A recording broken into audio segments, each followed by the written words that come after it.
Tomi Lahren styles herself a young, conservative woman, and her sharp rise as a TV show host, she says, is an indication that there is an audience hungry for her message, which she's described in the past as anti-feminist.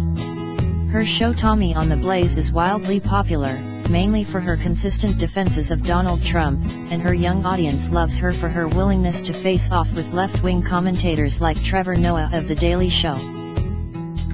Considering her growing influence in conservative circles, especially women, it was very disappointing to hear Lahren defend abortion during her debut appearance on The View. "I'm pro-choice and here is why," she said. "I am someone that loves the Constitution, I am someone that is for limited government, so I can't sit here and be a hypocrite and say I'm for limited government, but I think the government should decide what women do with their bodies. Stay out of my guns, and you can stay out of my body as well."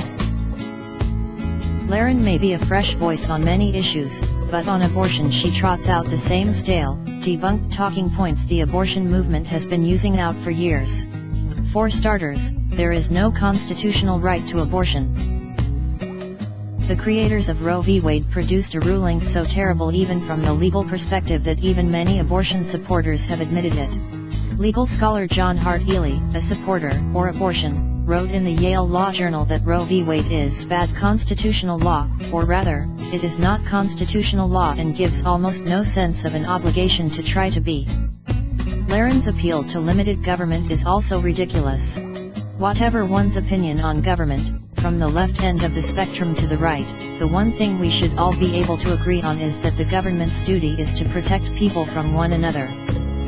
At a bare minimum, the government should uphold the simple right of human beings not to be killed by other human beings.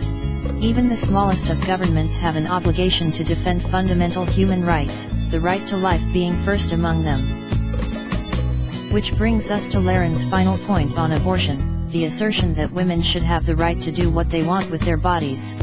Well, sure. But that's not the point.